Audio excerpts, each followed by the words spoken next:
looks like we are live. Welcome back once again to another Tuesday Doodle stream with Krispy and Co. I'm joined by Storm and Andy. Say hi. Howdy, howdy. And I cannot emphasize this enough. Swag. Yes, and we were going to be joined by Whacker today, but unfortunately he's no longer with us because he could not make it today for stream. So we just put together a little memorial for him in honor of that. And I will now play In the Arms of an Angel on the kazoo.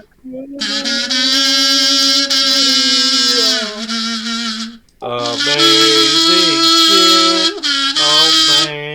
I don't know how good that came through. I might just sound awful. We got the first couple notes. Well, you know what? I'll take it.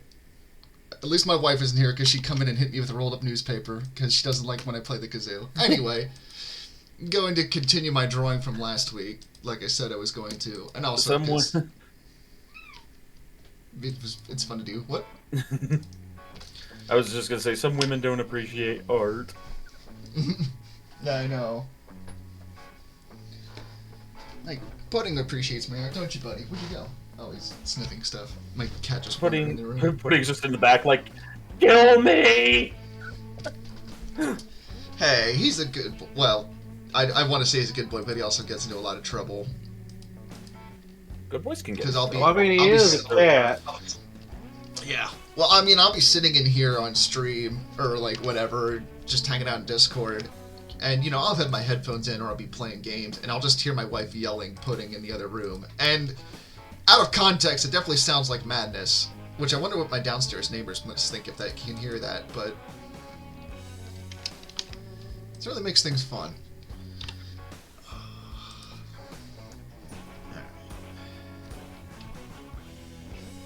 Yeah, start here. I'm kind of like, when it comes to just doing stuff, I kind of tend to be all over the place. I don't know about you, Storm or Andy. Like in terms of what I'm working on. Like, project by project, I can be pretty spastic. Like, while I'm in the middle of a project, I can't bring myself to work on like part A until part B is done. I kind of like that, but with things like line art, for instance, I'll kind of go all over the place with it. That's a little. Well, actually, maybe it's good to have that a thicker line just because of. Yeah, I'll leave it there. Line weight definitely helps a lot with things like distance or detail or girth. So how you guys doing today?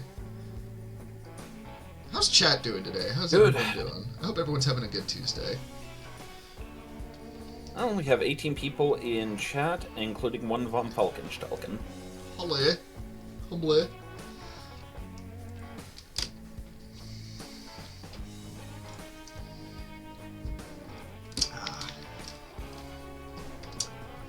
Very appropriate to be drawing an ice planet. It has been cold as shit for the past week or so.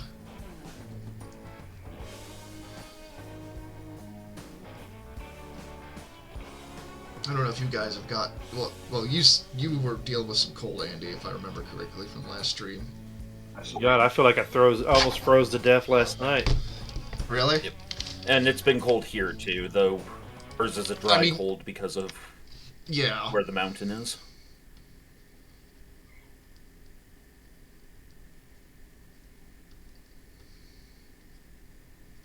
It's a rich man's cold. No. It's a rich man's cold. I was saying dry like that just made me think of fucking, like, wine tasting. Oh. I was wondering what that was about. Hold on a second.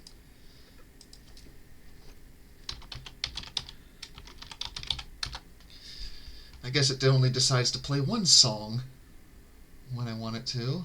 Thank you, Epidemic. Speaking of cold, last stream for Last stream for Super Chief, we had Will the Great play a game, and it was... I was so enthralled. Like, I felt bad that we had to stop for the day. Like, I wanted to just keep going. Yep.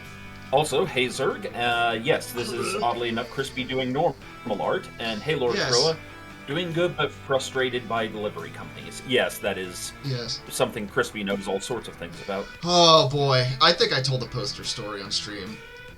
Yes, yes, you did. I was referencing exactly that. Yeah.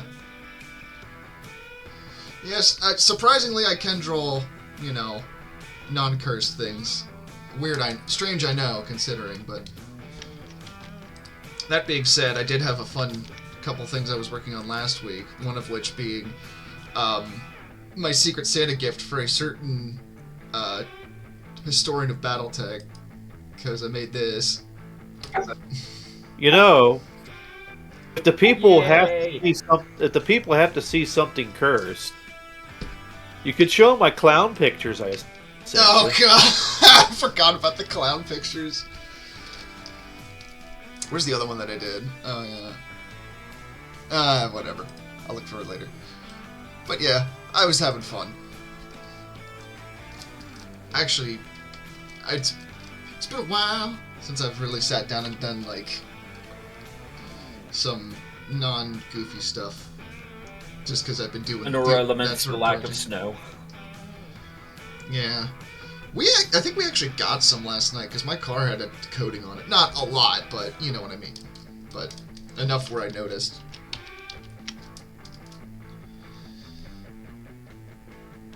I mean, we got snow last weekend, so.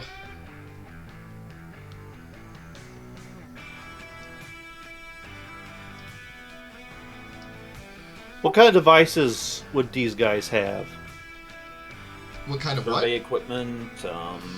Yeah. Would any of these guys have a pickaxe? You know, actually, that wouldn't be a bad idea to give some. I mean, the one guy is the chainsaw from the Ice Planet thing. Oh god, we were talking about that last time. The Ice Planet Lego sets. Yeah, that's kind of what inspired this piece. I wish I did get the they had the collectible like figures series they did of the space stuff, and I did get the Ice Planet one specifically because I wanted it. My wife actually. The one frustrating thing was like my wife got us a bunch of those surprise packs at Christmas, and literally, it was 2 sets of duplicates for all of them. It was so irritating.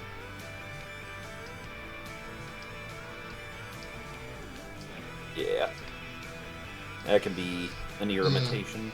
Yeah, well, the good thing is that thanks to the internet, I can get, you know, Lego figures, specifically ones that I want, rather than worrying about, like, having to buy a specific set or something. Because I more or less collect those.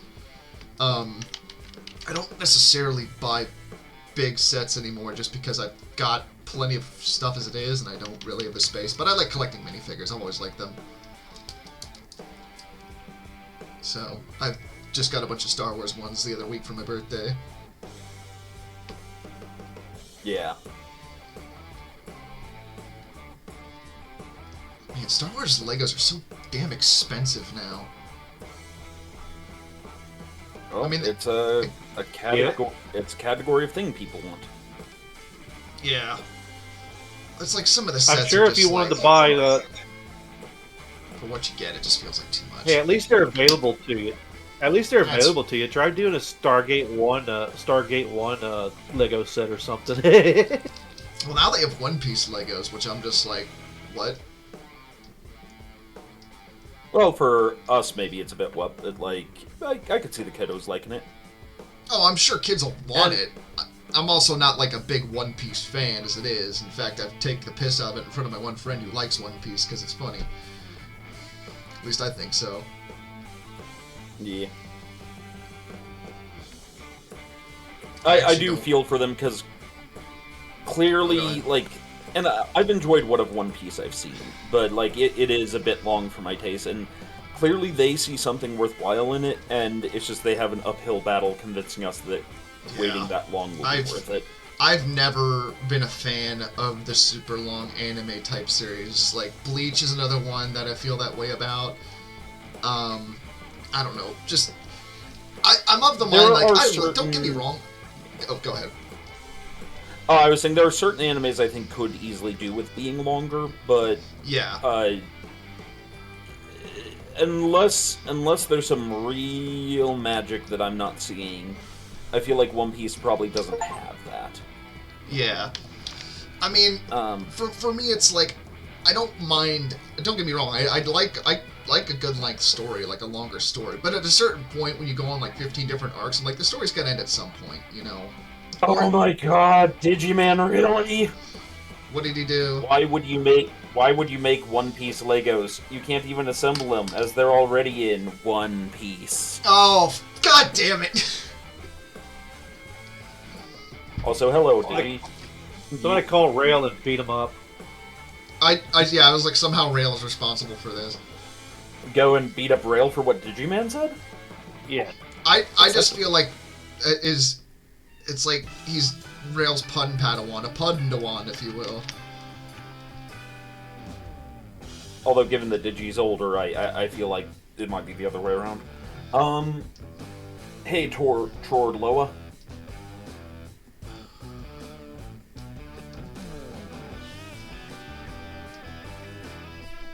Oh man, that is lace sucks. What's up? Delivery drivers just giving him the fucking runaround. Oh yeah, I mean, this is the unfortunately, I feel like this is the time of year where it's really bad with that kind of shit, just because of the holidays.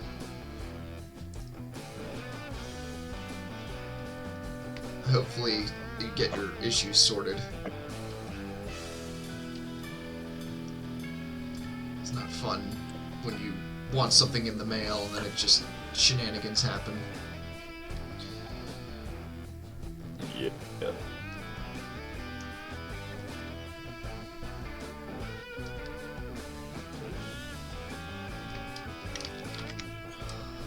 Let's see. Started watching through the really old Digimon, like the original one. Oh man, that's a throwback. I kind of want to watch the original Digimon movie. Yeah, it's been so long since I've seen it. It's aged better than I thought it would, and I have found that's true of a lot of anime. But there's definitely stuff in there like, okay, yeah, no, the 2020 version of Digimon, I do think I like better because it's like, we're going to introduce the characters one at a time. I didn't know they did a 2020 version of Digimon. Oh, it's good. I mean, it's still a kid show, so don't expect, like, you know, fucking... I mean, yeah, I wasn't expecting Shakespeare.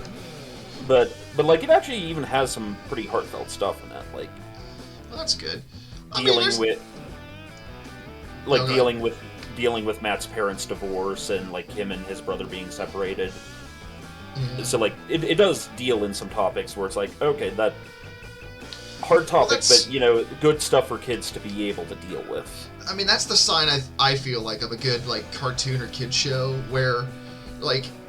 You know, it's something that's for kids, definitely, but it also goes into, like, more, you know, serious topics or more adult topics to some degree. It does it on a level that the kids can, you know, rock with, but it's dealing with it, well. You think they should cut out the scene where Matt and Ty beat the shit out of each other? Oh, no. That's there is a version of that in the new one. It's not as intense, I'll say. Matt and Ty go by matching trench coats. Mm-hmm. Just gonna leave that there. You know. Oh my god. What? You most silurus of boobs. I am quite the shenaniganery. Shanana, caracata.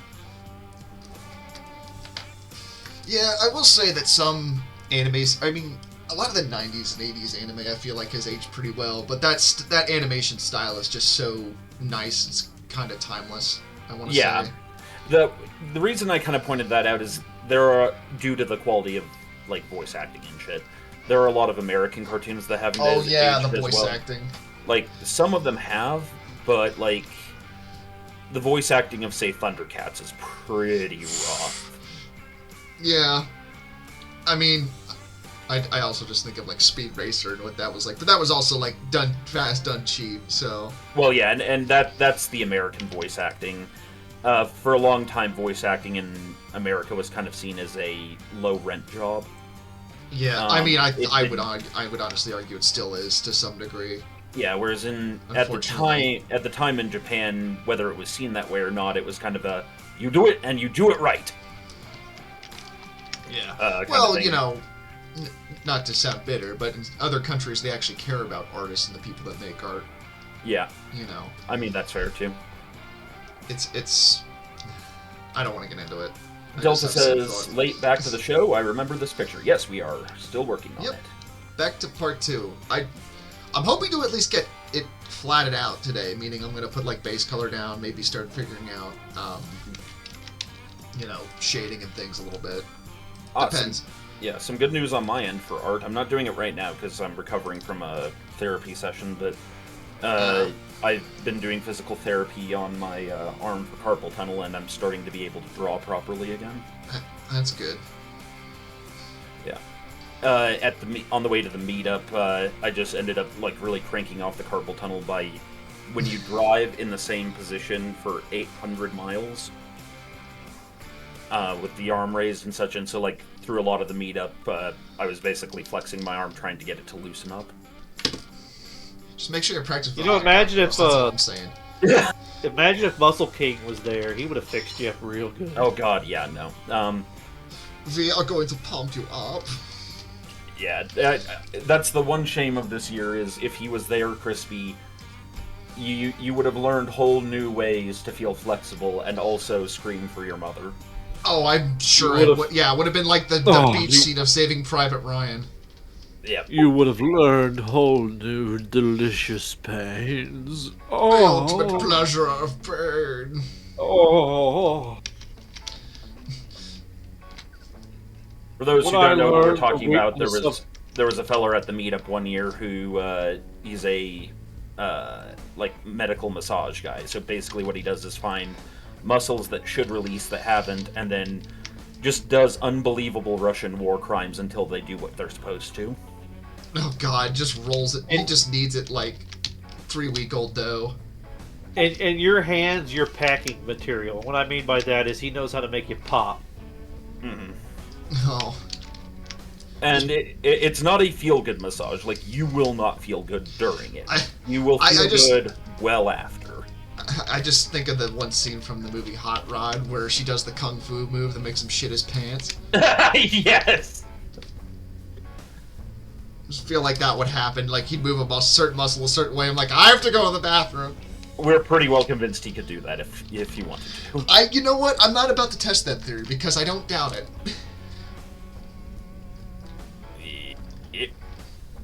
It's like playing Helldivers last night. I tested if heavy armor could stop the telefragging with the teleporter. Turns out, no, it cannot. Lol. Oh, it was pretty funny. I blew up jumping off a cliff. Also, apparently, you can kill people by teleporting into them. That's another thing I discovered last night. Yes, you can. I was not aware of that. It's why I've learned not to jump ahead of Ether in that game. You know what? Good call. I mean, that's just a good rule of thumb in general, especially when you're playing with Hammer. Load 1 says I finished my Christmas shopping today. Excellent. Thinking cartoons in general was not seen as valuable. Yep. I want to say I'm done with my Christmas shopping. The amount of recycled scenes in Thundercats, Robotech. Yep. Digiman says Japan cares a lot more. Seagull enter the chat. Telefrag is an ancient tactic of FPS games. I used to have the entire manga run of Roma 1/2 before. Oh, that sucks. Those are hard to get a hold of. Water damage to classic graphic novels. Oh, that's horrible, man. Classic manga and comic books. Like, you gotta keep that shit, like, airtight somewhere. Yeah. I mean, that's why if I was gonna buy something like that, and it's why I don't buy a lot of that. I do have some, but I usually try to buy 2 copies, one for the reading and one for the collecting. I mean, it makes me glad I went and got sleeves for all my Bionicle comics that I got. Because I have pretty much all of the comics that DC did for Bionicle. Mm-hmm. Some of them are not in the greatest shape. But I would say keep digital copies of stuff like that too, if you can. Yeah. I mean, I've become very fastidious about making sure I have backup copies of things, especially since I've started doing this stuff. Fastidious is a good word. Yeah. It's also like, a good thing to be. Oh yeah, especially when it comes to this. I have at least like 3 copies outside of my computer that I keep of my work. One of which I actually keep at my parents', so I have an off-site location for it. Because I am very paranoid about losing my work. Because originally I was not very good with this kind of stuff, and I just like it's something I learned over the years. But I think about all the stuff that I probably lost. Like a good example is Andy and I were working on a song actually a few years ago, and I'm finally feeling up to trying to take another attempt at it. But it was lost because my computer's hard drive just fucked straight off. Oh god. I forget who posted it earlier. But there was that news article about a kid that did this 10-year-old kid took his dad's like collection of hard drives and did like stress testing on them and broke like all of them. Oh, yeah, God. That would be slightly infuriating. Yeah, this would be one of the few times I can almost see a parent being like, you know what? And then turns around and starts making his way towards his PlayStation 5. Oh, see, I was thinking he was going to go get a belt. Oh, no. I feel like the belt's the natural answer to that one. I'm not an advocate for that sort of thing by any means, but you know certain kids can be shitheads. Let's just put it that way. Yeah. I will say I am limitedly an advocate of it. But there's a lot of criteria that have to be met. Like, so, like, just to give an idea, like, when I was growing up, the rule was, if it could get me killed, that's what would get my ass for. I would say that's probably a valid reason, you know. And so I mean, I got slapped by my parents once or twice. Like, my mom slapped me, but to be fair, in those instances, I really did deserve it. Like, they were not that sort of. But like if I mouthed off at my parents, I just ended up in the corner or something.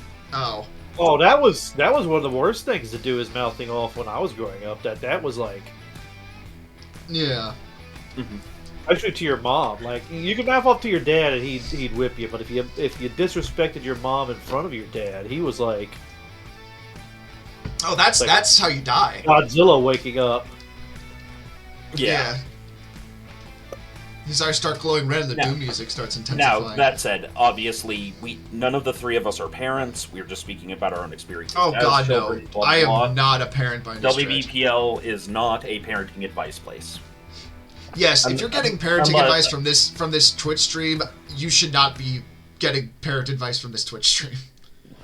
Unless you're Cookie Mama. Cookie Mama is allowed to give parenting advice, because she's actually... Well, she's got to, like, learn how to fight, like, 5 toddlers at once, you know? Yeah, I just assume that's kind of like the requirement to be a teacher. Like, you know the scene from Stranger Things where they gotta fight, like, they're in the Russian gulag and they gotta fight the Demogorgon, and they just all like, I'd imagine it's like that, but it's just like an army of toddlers. Just you see, Samurai, that is not discipline. That is a shitty parent. You rack of discipline. Yeah. I mean. I will say there's definitely very much limits on that, especially considering a lot of the true crime stuff I listen to. Oh, yeah. A lot of times those guys get fucked up by their parents. Not that that's the only reason that shit happens, but... Yeah, you know what? It just hit me. This is a morbid topic. Moving on. A little bit. Yeah. A little bit. So... It's not that it's not an important topic. We just realized we're here to entertain you. It's a little bit heavy for me drawing on just drawing, you know, and like drawing like sci-fi stuff. If your children misbehave, send them to the ice planet. There we go. Yes. There we go. You see, that's character building. Yes, this is the daycare gulag. Okay, quote time. Oh my god. Just imagine Recess, but it's like Enemy at the Gates, like the opening scene. Well, Recess, okay, hear me out. Yeah. Does anyone else think that Recess might have been inspired a little bit by Hogan's Heroes? You know what? Like, you mean the show? I could see that. Yeah. I really could. UNC says I saw like, daycare. The military drum, like in the background, like. UNC says I saw daycare gulag open for the violent femmes. Yeah, and then the Flaming Lips came on next. Oh god, that is such a good punk band name. Now that you mention it. And there's some weird ass punk band names. I think the one that sticks with me is the Stinky Toys. That's apparently was one. That's upsetting. Yeah, or like Joy Division's original. Yeah, Joy Division's original name was the Stiff Kittens. Ah. Yeah, that was a good change they made. Well, I think of like there's a long list of these. So one of my favorite bands, Sonata Arctica, they're a Finnish speed metal band, power metal, kind of like the kind of band that rocks a guitar and knows exactly what they're doing. Yeah, like that Adrian Brody video. And their original name, though, and bear in mind this band is from Finland, was Extremely Tricky Mexican Jumping Beans. You know, I'm not gonna lie, that sounds like it'd be a great album name for them. And then they were traveling with Rhapsody of Fire, and Rhapsody of Fire was like, let's work that band name, and so they changed it in reference to Rhapsody of Fire to Sonata Arctica. Well, I guess it's more marketable, but I do like the shitposty titles. Dragon Force was originally going to be Dragon Slayer, but that fell afoul possibly of copyright with Slayer, though Slayer said they wouldn't have pressed the point, but given that Dragon Force was started by a marketing firm, it makes sense. Well, were they? I never knew that. Oh yeah, Dragon Force is a completely synthetic band. Like, and don't get me wrong, that doesn't diminish like their quality. They do good work, albeit somewhat generic. But they were completely built from the ground up. They're like the Monkeys that were that way? Yeah, it was the Monkeys. Yeah. And then like Blind Guardian, my favorite band, was originally Lucifer's Seed. Pretty off name. They originally Blind Melon, and all I can say is that my life is pretty plain. Wow. Amon Amarth, who is a death metal band, and like when you think of Metalocalypse, that's the band that they're making fun of, that and Cannibal Corpse. And their name, Amon Amarth, is, what would you call it? Yeah, it's Tolkien's word for Mount Doom. It means the Mountain of Doom. Or rather, the Elvish word. But their original name was just going to be Scum. And I'm like, I feel like Amon Amarth has more staying power. I'm just thinking of all the Norwegian black metal shenanigans from the 90s. God, I well, hate Varg Vikernes. I'm just gonna say it. He's a piece of shit. Well, yeah, but he's an obnoxious piece of shit. That's the difference. Is like, not only is he a piece of shit, but he's just obnoxious about it. He's got his own fucking YouTube channel. So yeah, Delta. When I say Dragon Force does okay work, like I don't mean that they're good. I personally, I can listen to them like once a year because all of their songs sound the same. I just mean from a purely technical standpoint, what they do is technically good. I just listen to Elder. I don't listen to really Dragon Force. Which, God, I love their new EP that they just put out a couple months ago. I think I talked about it last stream, but yeah, Elder's new EP is awesome. At least I think so. Luvite is very good. I don't think I know Cryptaria. I did get somebody into a fun band today, I think. Uncle Ass and the Deadbeats, which, if you like horror movies and serial killer stuff, that's a good band to get into because the lyrics are a lot about that. I think they have a song about the Manson murders. Of course they would. What you were, Krispy? I mean, they have a song called Ritual Knife, so. But man, they sound great. I would totally play them on stream if it wasn't going to get the stream nuked. I mean, I keep saying it, but God, the music I want to play on stream but can't. Yeah. It was like one of the first streams I did on the BPL. I was like just streaming from my YouTube playlist, and people liked the music, and then the stream got nuked. It was like, fuck. Yep.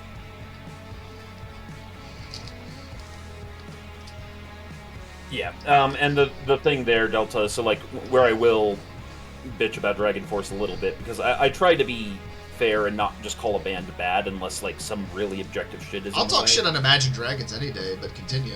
That's fair. Is that a lot of people who weren't into metal yet, and this is where I'll give them credit, they got people into metal.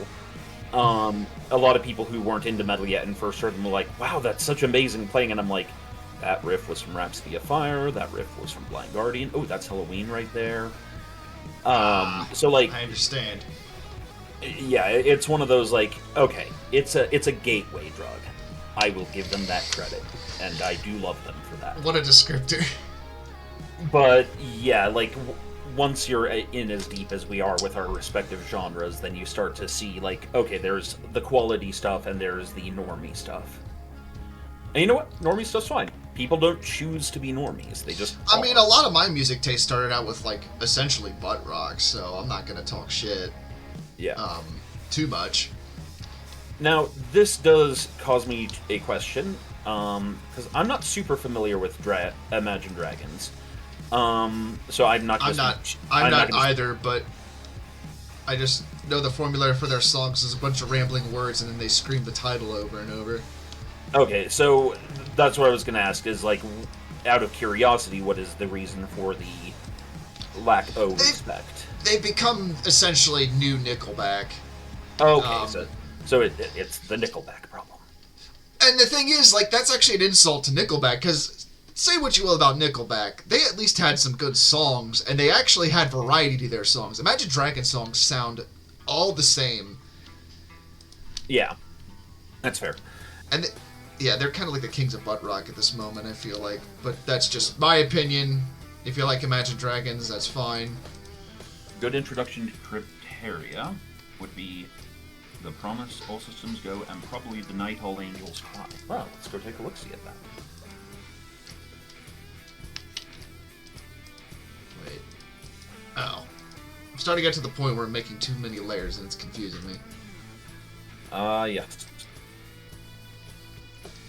I think I told you this on stream the other day, but while I was working on the soundtrack for the Black Knight, I caused FL Studio to tap out because essentially the equivalent of too many layers was going on, and it's like I can't allocate more memory. I'm like, okay, I'll set the memory buffer. It's like, no, you don't understand.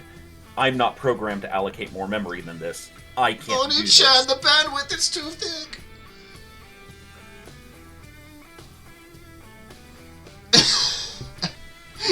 The silence is deafening. Storm? Yeah? Are you there? Yeah, you caused my brain to reset. So I know you said something cursed, but I can't actually cognize what it was. I can repeat it if it helps. I mean, sure, let's see.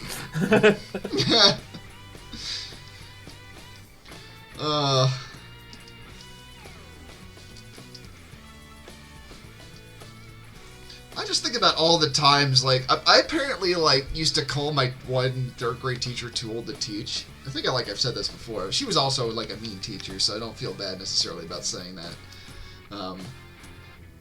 Yeah.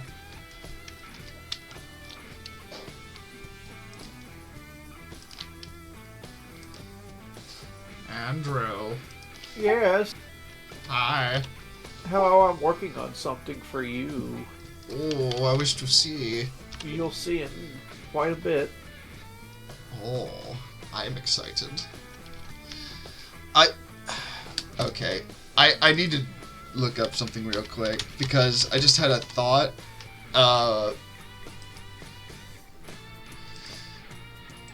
So, looking at this satellite dish I just drew, I was immediately reminded of the Rat Shaker game.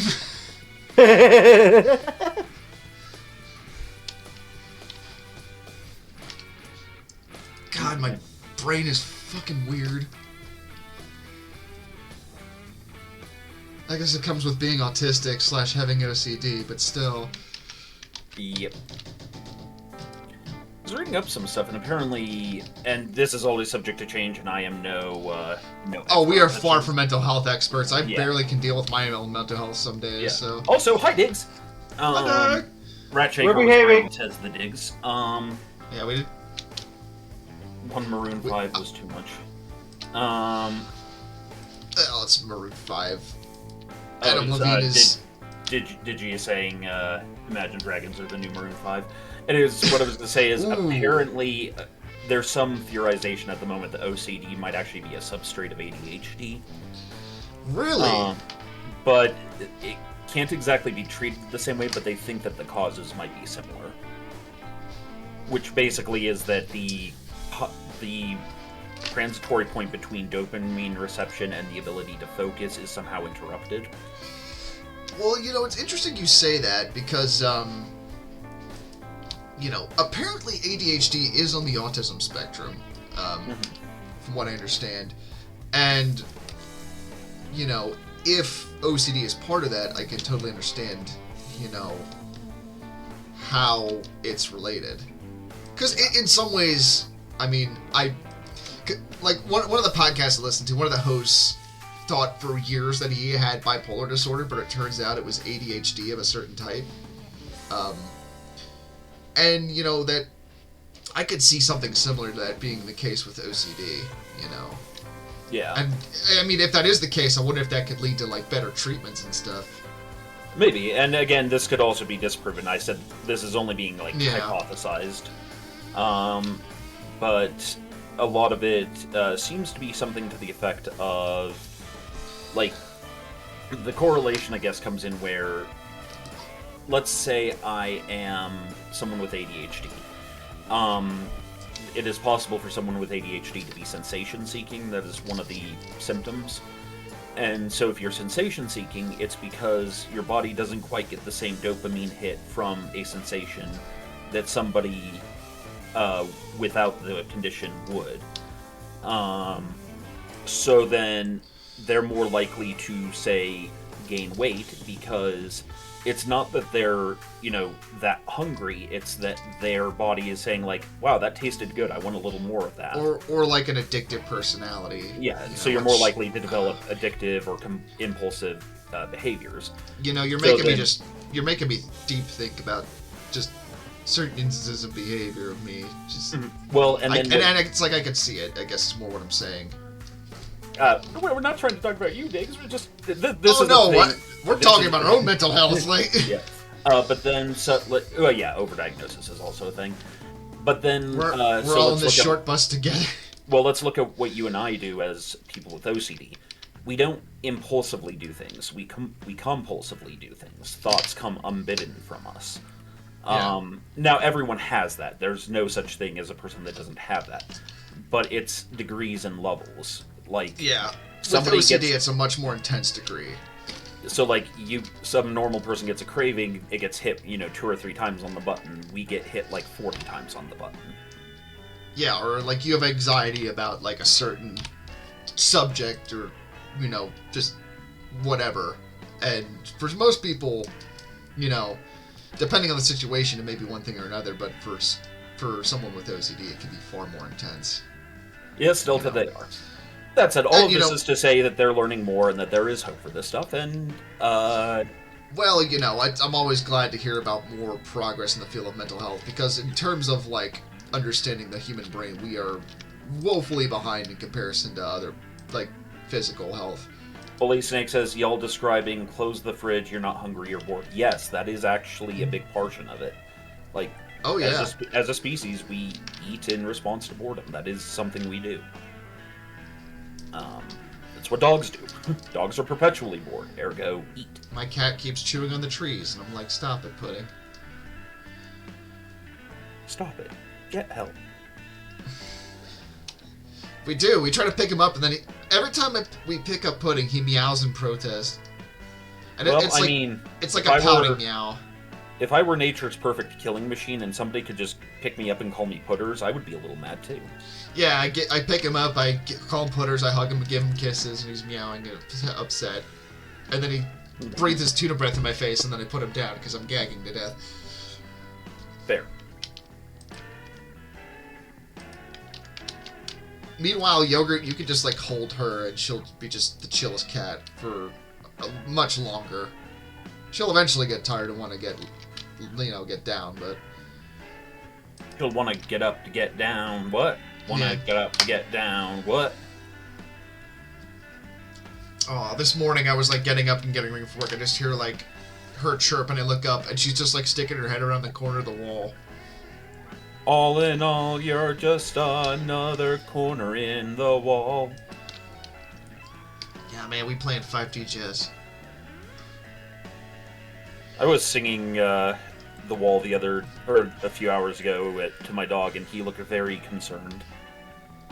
I mean, out of all the albums, Pink Floyd albums, The Wall is definitely one of the more intense ones.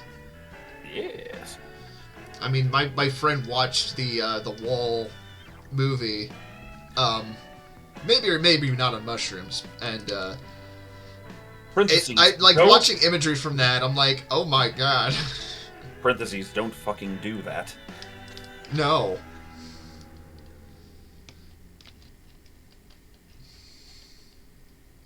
Especially... Yeah, no, there's some intense imagery in that movie, is more what I was trying to say.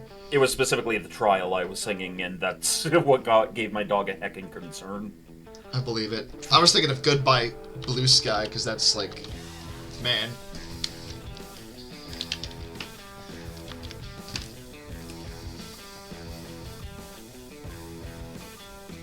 Oh wow, it's not even 5:30. Making good progress. Oh yeah. I'm not necessarily the greatest at keeping track of how long it takes me to do stuff. I would definitely think I'm faster than I used to be at doing stuff, but it also depends on the subject and what I'm doing.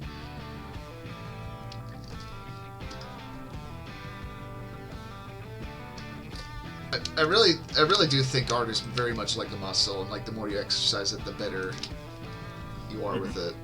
You know. Yeah.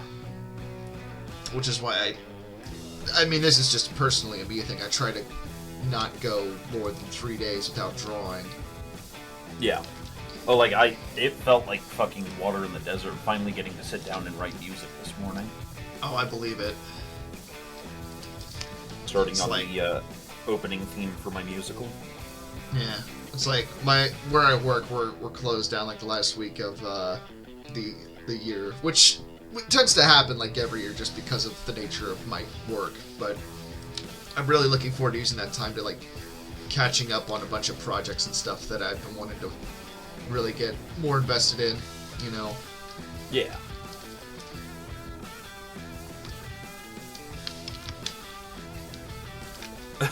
I forget who said it, but there was a really great quote in this game the other day, Empire Total War, of we English don't much care to be kind to our friends. Or, no, that's what it was. We English are quick to forgive our enemies. It means we don't have to be as kind to our friends.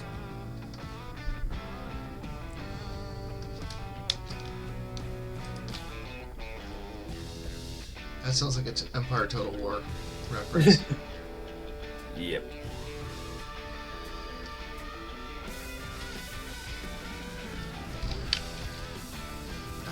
I got sucked into a friggin' hole this weekend playing Phantom Brigade.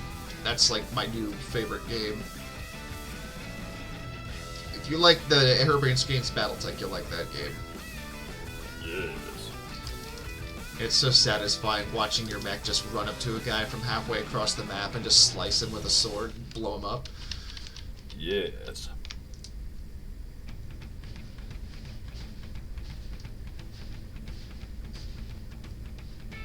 It's like when I spent, a good 15 minutes just pimping out one of my mechs, I'm like, oh no, this game has me. Also a very nice looking game too. I love the art style to it.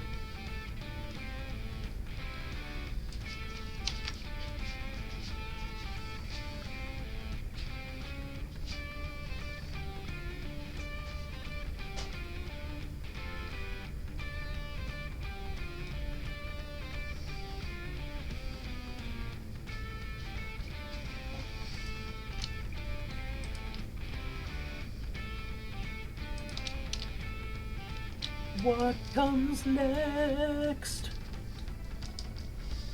It starts with one. I don't know what. Hold on, I'm playing with gradiating right now, so give me a moment. You're playing what? I'm playing with gradiating. Oh, for your drawing. Okay. Yeah. I was like, what game is that? I'll gradiate you. You got a cheese grater. Can't speak for you Americans, but Pink Floyd's The Wall is so tediously overplayed on our radio stations. Oh, yeah. I can believe that. So here's the thing, Delta, and this is the reputation over here. Pink Floyd certainly deserves the recognition they get. They are also overplayed. Yeah, it's like the Beatles. Yeah, it's calling them overrated is not because they're somehow bad. They're not. But they are in fact overrated. Well, it's the unfortunate thing about radio. It's like they will just drown you in the same song every day for like months. And then you also, unfortunately, you get a lot of that stuff in commercials. I just on my YouTube as an ad on my phone because I put an ad block on my browser because screw YouTube ads. But I literally got an ad for some game and it just had a Tool song in it, and I was like, what the fuck? Because I don't really hear Tool songs in advertisements, and I guarantee you the only reason they picked that song is because it was like 46 and 2, and it was the line about in my shadow, and it was some kind of like shadow magic that just God, marketers are so cardboard. Well, bear in mind, and this is a thing to consider, like, you've had those assignments where it doesn't matter that you are an artist. Their due comes due, and you just need to be done with the project, right? Yeah, I suppose so, but it's also just marketers have to pay a rent check. Now, that doesn't justify just how shitty some marketing is, but it does explain it. Well, it's like sometimes like their choices of music or whatever for the commercial is literally just because of like a line for a song. Mm-hmm. And it's just like, guys, seriously? Yep. I don't know. That's just me being nitpicky, I guess, but it's just something that bothers me when it comes to music. I mean, I can't talk too much because like, game trailers are how I found a bunch of music. Like, that's how I got into bands like Audioslave and Clutch, was through game trailers. Also Queens of the Stone Age. But, yeah, I don't know. I guess it's just something I'm more cognizant of now that, like, as I get older, just how certain songs are used. Oh yeah, it's a thing. Yeah. Well, it's like, how many songs of our parents did we hear all the time that were overplayed? Like, Teenage Wasteland and stuff. Or like for me, there was the weirdness of hearing music from my teenage years, which would have been stuff that my sister was really into that I hated. But because it was my teenage years, and it was now playing over a Walmart speaker, it was like, that's oddly nostalgic.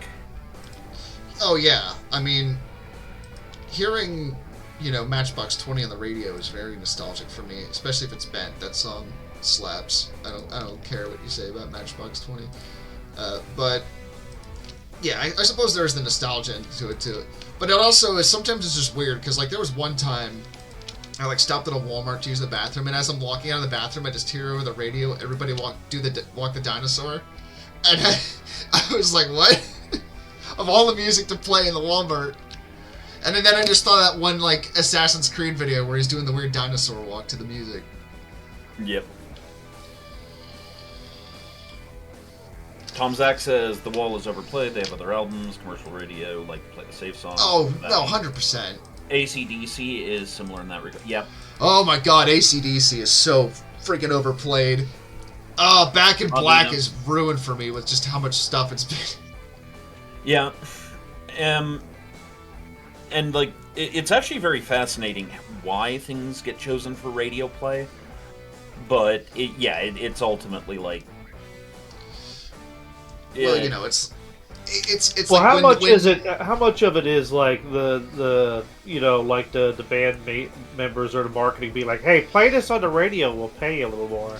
I wouldn't even say it's necessarily that. It's just some of it is that, but I mean, when Nevermind broke and became a huge hit, Colgate bought the Teen Spirit brand, for I forget how much money. It was a lot of money.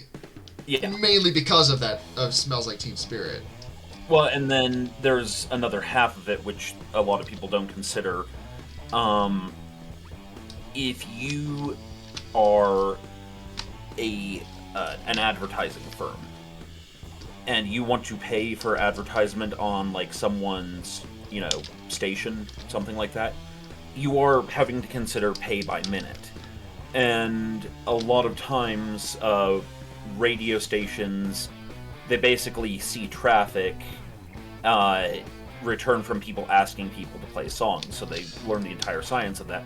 The more a song is requested, the more likely that person is hearing advertisements. Yeah.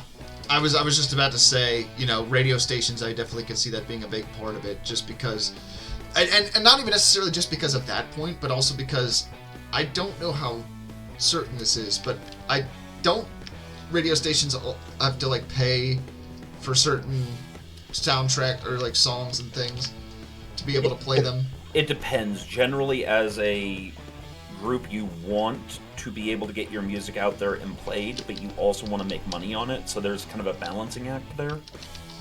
Yeah, I suppose so. Because I just think about, the certain radio stations would just play, like, the same songs, like, daily or whatever. Yeah. And that's just the way of it. I suppose. I don't know, it's just one of those things I think about a lot. Well, yeah.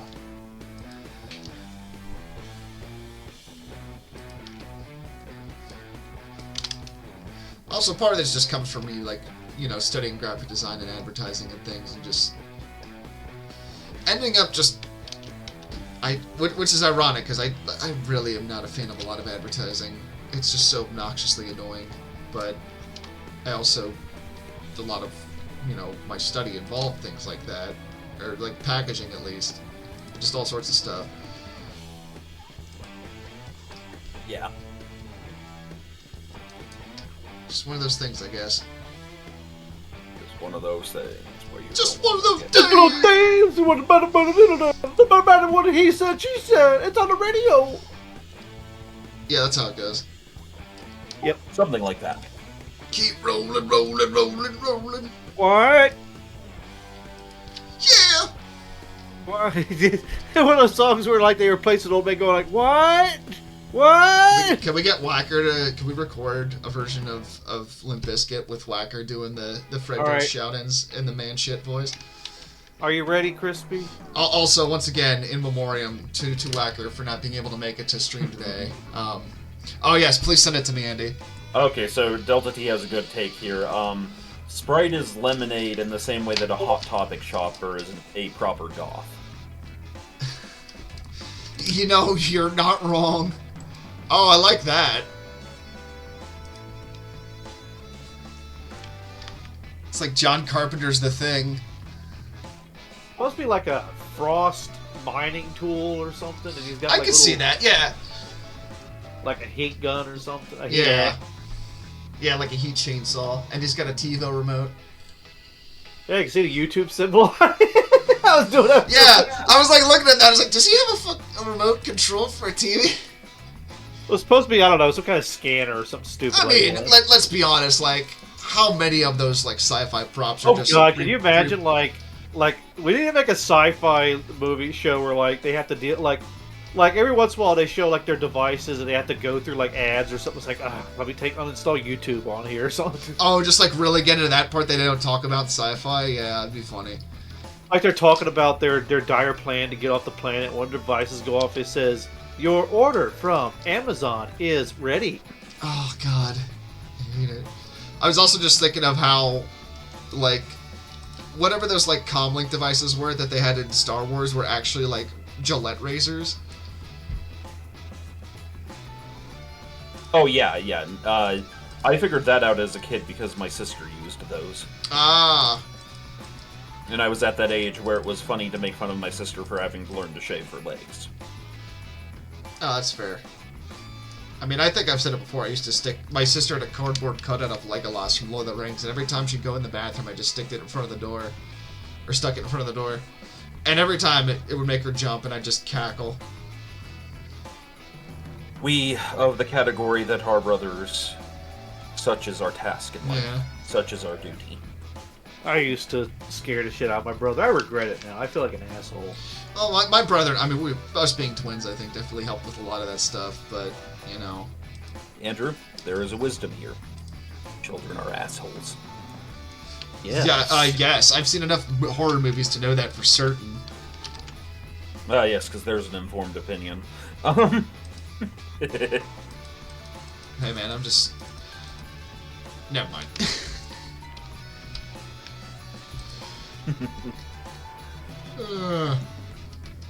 Yeah. Left work today, and I just felt more tired than I actually thought I was. I mean, I'm sure the weather doesn't help, the cold and everything. It certainly makes it hard to get up in the mornings. It's like, oh man, I gotta go to work, but this weighted blanket is very comfortable.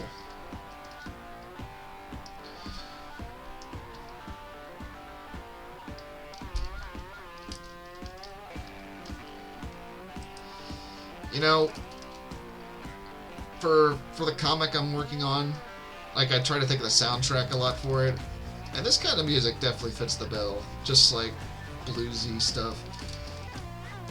A lot of clutch in there, which, yeah.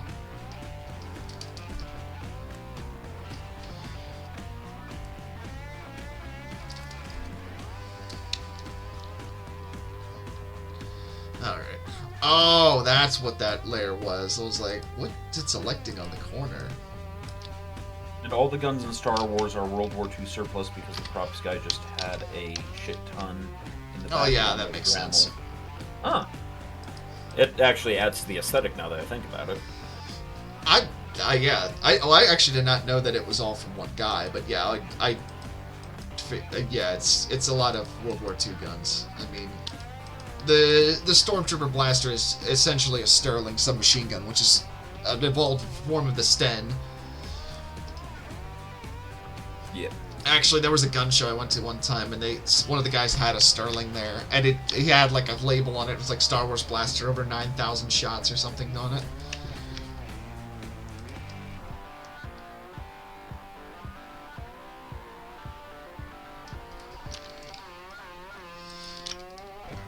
Does make the Star Wars guns look really good, though.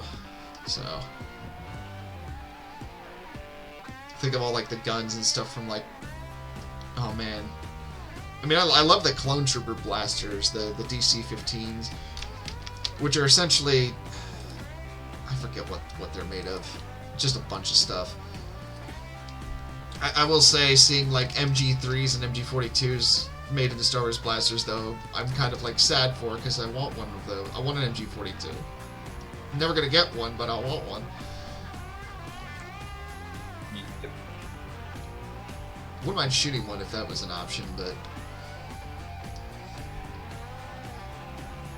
kind of hard to find those these days. I mean, I did get to see one for the first time in person at a World War II museum, but that was definitely a non-functioning one. Yeah. Yeah, apparently Han's blaster was a Mauser pistol. Yep. It was a Mauser. Interesting. Yeah, I'm surprised you didn't know that. Then again, I'm not a super gun savvy sort of person. I'm not terribly gun savvy, but I have somewhat of a knowledge of guns, you know. Like the guns I do know about, like I glean bits and pieces and then such, but it's also because I'm, even as say like a sound engineer, I'm not prone to remembering the numbers on microphones and things like that. So a lot of time, I'm one of those guys that's like, quickly, I need the Butch Vig microphone. You mean the Neumann? Yeah, that one. Like I'm using that as an example because I know the Neumann specifically, because the Neumann's a very fancy microphone. Well, I mean, I just think of like how many different variants of the 8K there are, and it's like, at a certain point, I just don't care about every single variant because there's so many. But Crispy, the AK-47 is the best gun ever made by God. I mean, don't get me wrong. I love the AK-47. I want one, but Sorry, I'm just making fun of a friend of mine who. Would never stop gushing over it. Like, I mean, I'm not gonna lie. I used to be like that, where I was like, the AK-47 is better than the M16. Well, this person talked about the AK-47 the same way some people talk about their katana. Like, it was folded one time by 1,000 Russian virgins. Let's be honest. There's no virgins in Russia. Anyway. Oh my.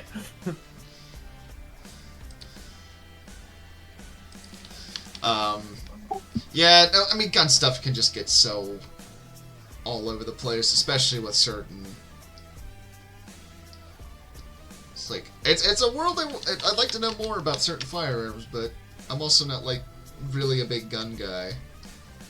Yep.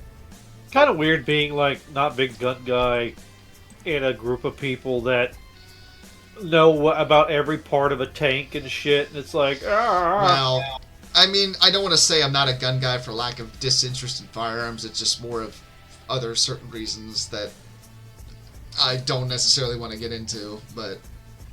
Good to know. Anyway. Yeah. Oh, it's nothing nefarious. It's just more of, like, some dumb bullshit I just don't feel like getting into. Get back to the drawing board, boy. Well, I don't want people to think, you know, that I'm, like, it's anything nefarious. It's just... Come on, sketch lad, get to it. Hop, hop. Wow. Andy. Prove that you actually have a degree in this bullshit. Andy, I will crawl through this computer screen. Yeah, you'll shit my mailbox? Oh no, I'll shit in you. I will shit in places that will leave you confused. What happened to my sock drawer? You came to my house with a computer, you'd suddenly start turning back and afraid, and I'd start pulling you back. It's like, visitors! I don't know, man. I've been to some shady-ass houses. I went to a house where they had, like, grass growing out of the carpet. There was one time in in college, I went to this dude's house that I barely knew, and nobody knew where I was. And I'm just glad nothing bad happened. Yep. How it do. You know, college is the time for experimenting, and sometimes you learn lessons that you're like, oh man, I wish I had learned this. You know, experiments are supposed to be done in a safe and controlled environment. People keep forgetting about that part. I like to live dangerously. No, I don't. It was just college was a weird time, because it's college. Thunderclap says, I will shit in places that will confuse, confound, and disgust you for years to come, as you continue to find them. Oh god. Like Tex and Funko Pops. What? By the way, did you see that they're making mini Funko Pops? I thought they were going bankrupt as a company. You know, the dying beast often thrashed the most violently. Yeah. I just keep thinking of that one store near me that, like, most of the merchandise was, like, 90% Funko Pops. I'm like, yeah, this place ain't gonna last. I'm gonna write a song based on that phrasing, Andy. The dying beast thrashed most violently. It'll be about my girlfriend. No, What? Storm song, go to your room. Considering the true crime stuff I listened to today, I had to do a double take at that. I'm joking, of course. I say these things mostly to upset, like, the pearl-clutching members of our audience, parentheses, myself. Well, see, it's more for me, it's like, I understand that reference. I know too much true crime. I keep saying that, but I can't exactly prove it on stream because I don't want to horrify people. True crime one more fucking time, Krispy. All right, well, let me get into the Manson family murders. So I'm going to call that guy from the game shop. Oh god, I'm going to call that guy. Say you're interested in X-Wing minis. Yeah, I'll sit him down. I was like, let me tell you about the Gainesville Ripper. Wow. I will be right back, gents. I must use the potty like a big boy. Well, I'm glad he knows how to use the potty. Beep. Oh.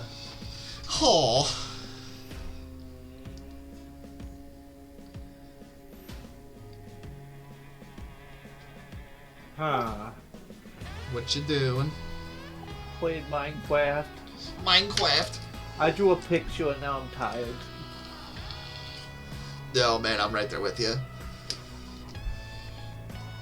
I'm surprised I drew like 4 the other day. All those clowns, and then the Whacker monument.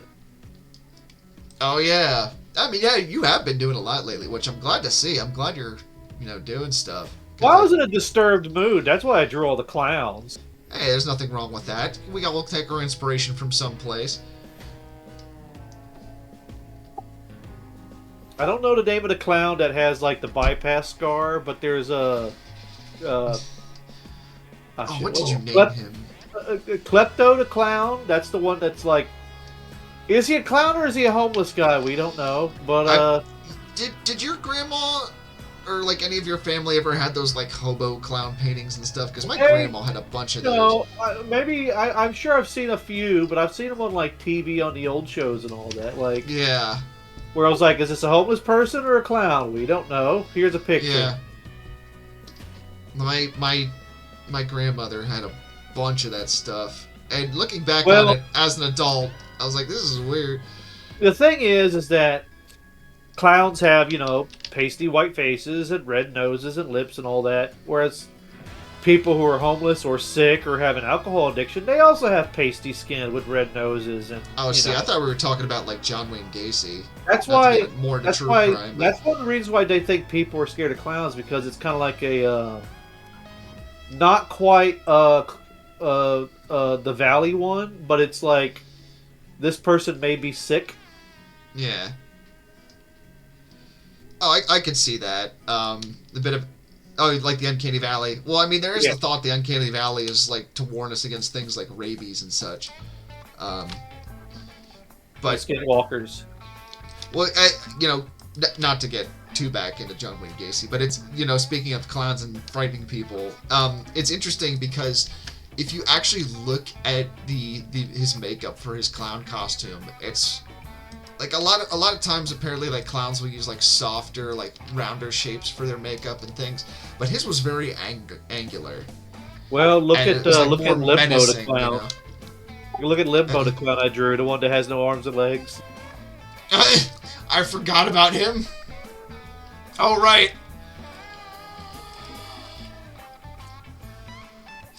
I forgot about this guy. Hold on, I gotta show this. Kids, you want to see me make a balloon animal? So yeah, Andy drew this. That's Klepto the clown. That's Klepto. The Crocs. Okay. Yeah, I hate it. I hate the Crocs. So he's actually inspired by 2 characters. The face, it's the smile from the guy that goes, naughty. Oh, I definitely caught that bit. From Courage, and his eyes are from the cartoon Beetlejuice. Yo, wow, now that you say that, I totally see it. Did you show him the bypass clown?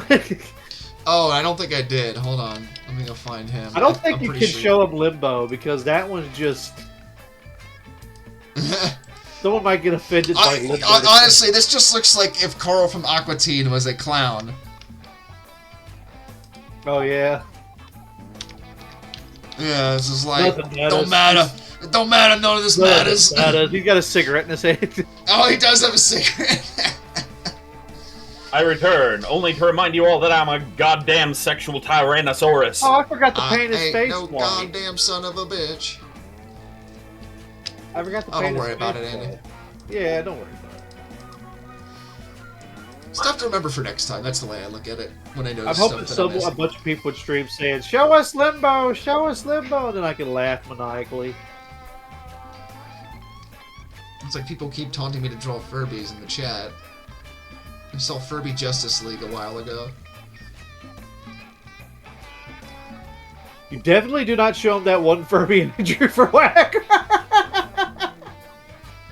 Which one? You know, the pink one with the eyes. Oh, the regret. The one that's like, Yeah, the one I labeled regret in all caps.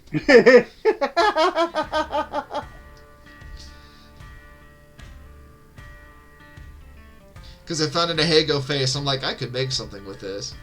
You already did that. I did.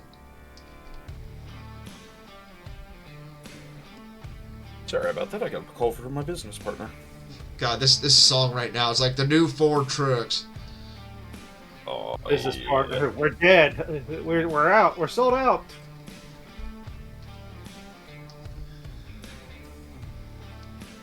Guy on Broadway says that if a skinwalker wants to steal his identity, it would be on them to pay his taxes and debts. Yeah, I'm with you on that one. Unless it's like the alien from Men in Black, then he's just gonna do weird shit. Yeah. Sugar water. Edgar, your skin is hanging off your neck. I watched Men in Black not too long ago. It was pretty great. You know, I wonder how that guy would have played Beetlejuice, just as an experiment. Vincent D'Onofrio as Beetlejuice? That'd be interesting. I mean, the way that he acted as the alien in that, I feel like he could probably pull off a Beetlejuice, yeah.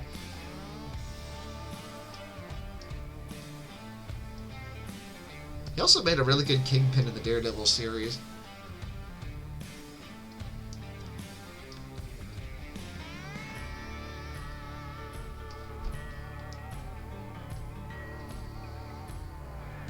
Was Full Metal Jacket his first movie? I feel like it was. I could be wrong about that, but...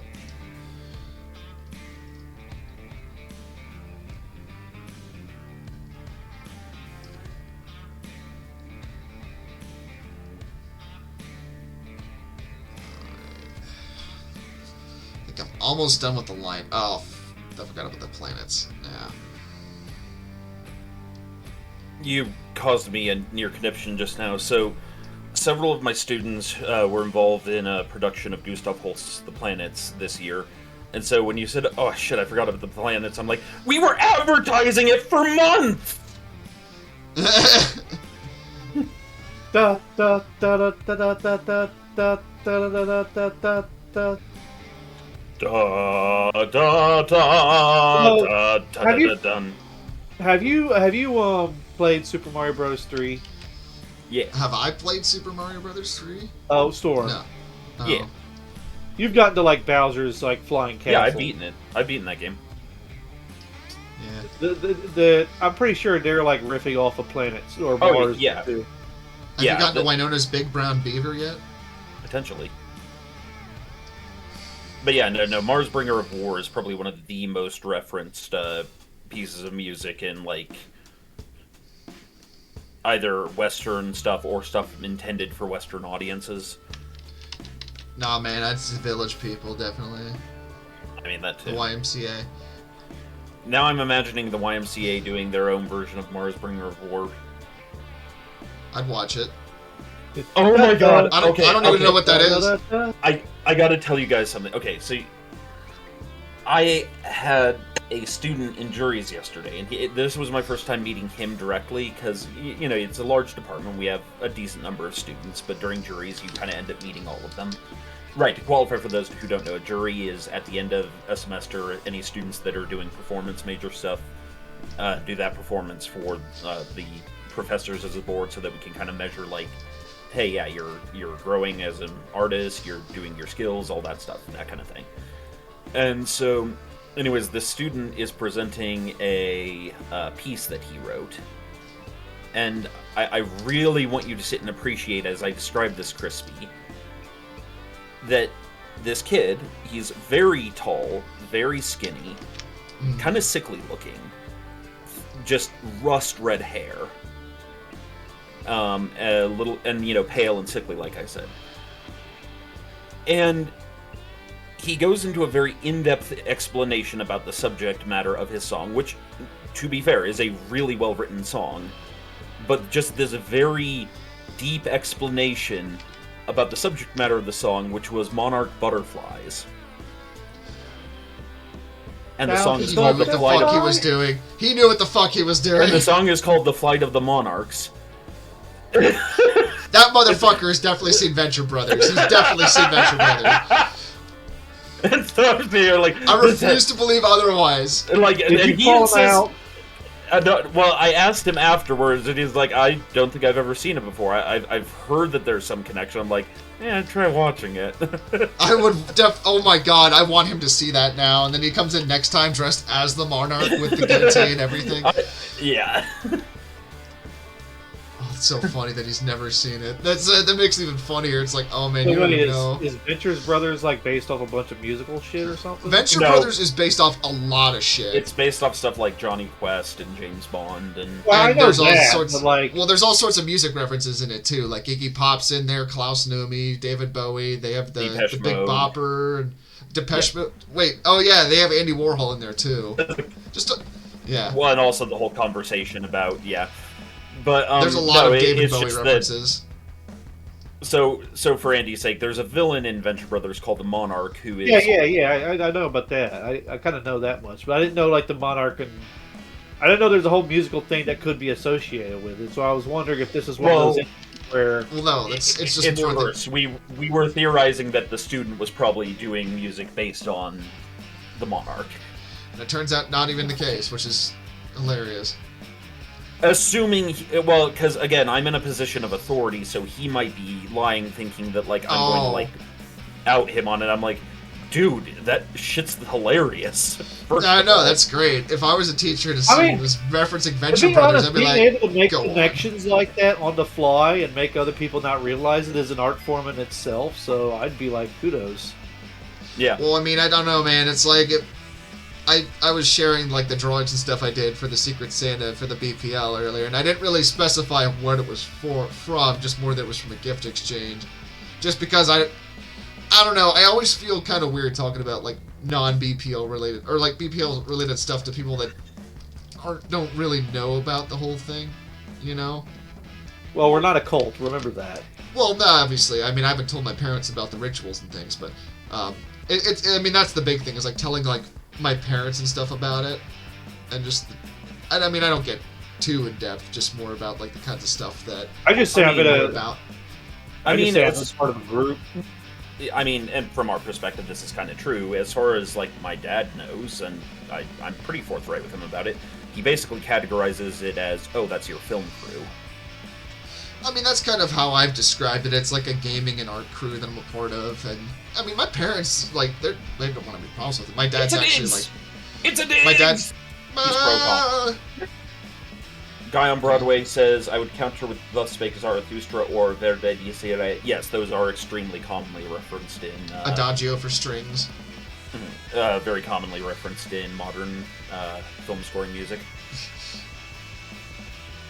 Yep, like God, what's it called? I was listening to the soundtrack of Gladiator the other day, which is one of my favorite soundtracks ever. And Mars Slinger of War is all over the place on it, but also it's kind of clever because if you listen to it, a lot of the music is music that you would expect from like traditional bullfighting. Interesting. Which kind of makes sense on the grounds of, that's the closest thing we have to that kind of modern Colosseum sort of thing, but also because the main character is called the Spaniard. Oh, yeah. I guess he is, isn't he? Yep. Now, Gladiator's an interesting case study in subject versus audience. Do you understand that concept, Krispy, where it's like the subject matter in and of itself may not be what's the word I'm looking for? What the audience expects. No, so the audience is watching a movie about Rome and Roman heroes and soldiers and such. And strictly on the surface, that's what it is about. But the audience is American. And nobody alive today is Roman. Therefore, we can conclude that the author is probably using Rome as a metaphor for America. I can understand that. And especially if you watch something like Gladiator and the kind of messages it's talking, questions like, is Rome worth one good man's life? Yeah, I can understand that. Will I give Rome back to her people? Or like 300, you can view 300 through the exact same lens. Yeah. And in fact, 300 is probably a little more blatant about it because it's post-9. Yeah, I mean, there was that whole Robot Chicken sketch where it was like 1776 in the style of 300, and it's like George Washington shirtless and stuff. Oh yeah. And it's just like a parody of 300. So, yeah, I can understand that. I mean, yeah, no, that makes a lot of sense. You know, just using stuff as an allegory for things. I mean, the movie Elysium is entirely an allegory for issues like immigration and things. Or like how Braveheart came out around the end of the Troubles in Ireland, and granted, Braveheart takes place in Scotland, but you know, I would not doubt that a director would gladly use the history of one, you know, British nation that was sort of put under heel by the English to talk about another. Well, I mean, it's. But in those cases, those are referential. But in the case I'm talking about is like when you think about like you make a movie about Romans, you're not really talking about the Romans in that movie. You're talking about Americans. Like the movie is written to Americans. Yeah.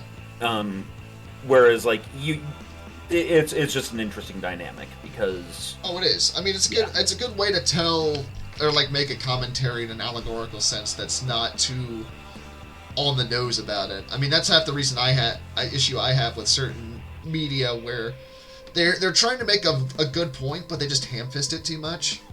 You know, I think I might have said this before on stream, but one of the best examples I've ever seen, just kind of describing the perspective of what it's like to be like trans, for instance, was the comic Kill 6 Billion Demons about the character White Chain. Like her entire arc is like such a good way of exploring that. You know. Or like, I mean, that's what I love about fiction a lot of the times. It's like, yes, it's fiction, but you can use it to really, like, explore, you know, modern concepts or just modern issues.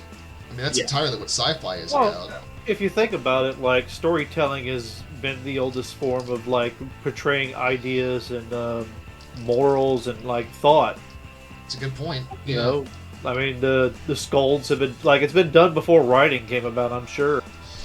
Well, it's like, I can't remember their name. It's, they did Modern Major General. Gilbert and Sullivan.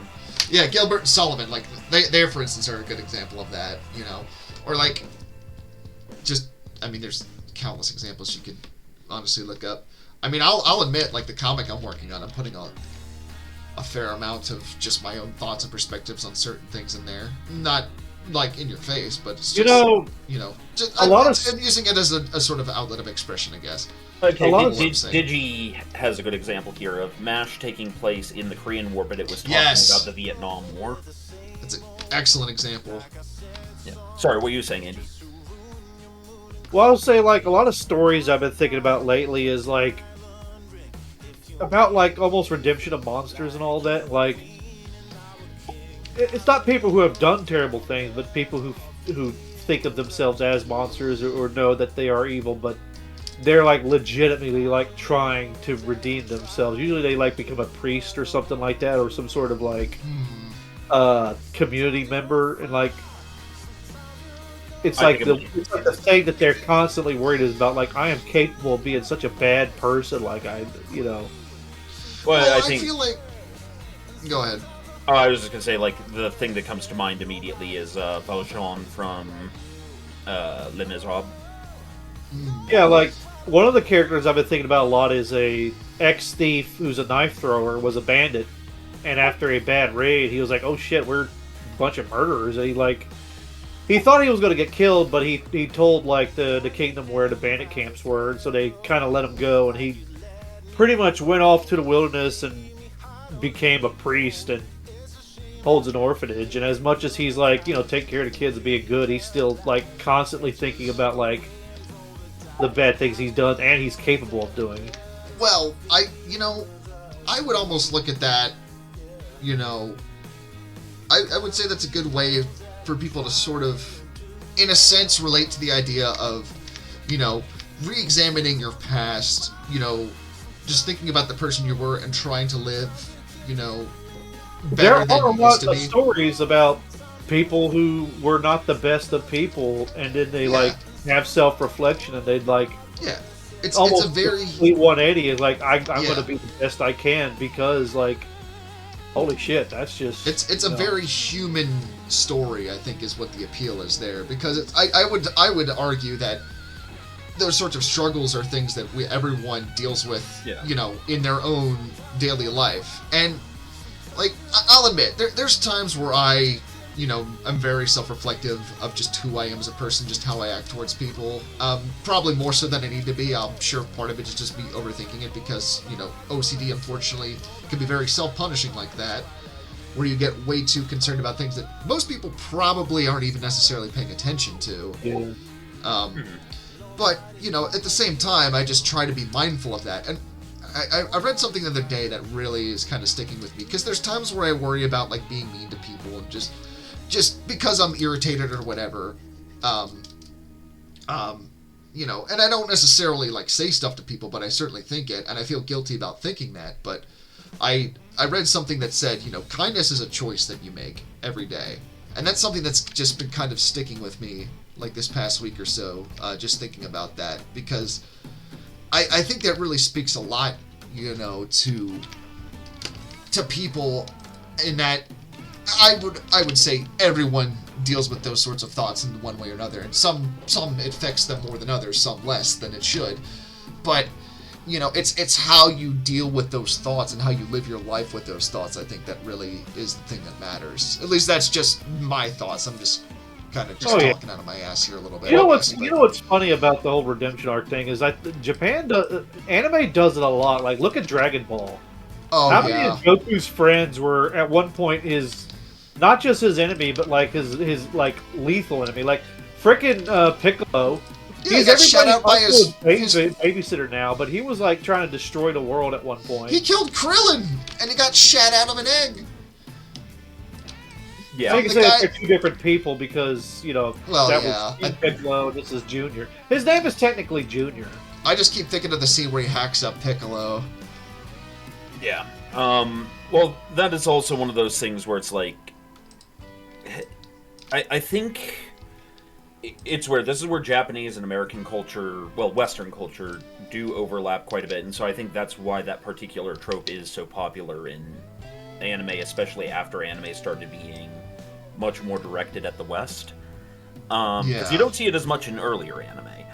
I totally believe that. But it's twofold, because it's like there is the Western, you know, sort of cultural fixation on characters like Christ, where, and I'm just talking about, I'm not getting into religion here, I'm just talking about Christ as like a literary character. Although you are making me think of Shinrikyo, but continue. And that's fair, but of Christ as sort of the ultimate self-sacrificing individual to take on not just physical death, but all of the spiritual wrongs of the world, kind of thing, and die for them. And then, on the other hand, Japan having this very collectivist sort of mentality, where the best way for society to continue forward is to take those who were a problem for society and get them to act in tandem with society again. Yeah. And so I wonder if that's sort of the source of that. I wouldn't be surprised to some degree. I often wonder how much, like, if World War II got into it, because, you know... Oh, it definitely did. There's definitely a lot of that. Because Japan and America, we really hated, or at least you could say, we really hated each other's guts. I'm going to say it's complicated because there's so much to that situation. I mean, if you want a really good...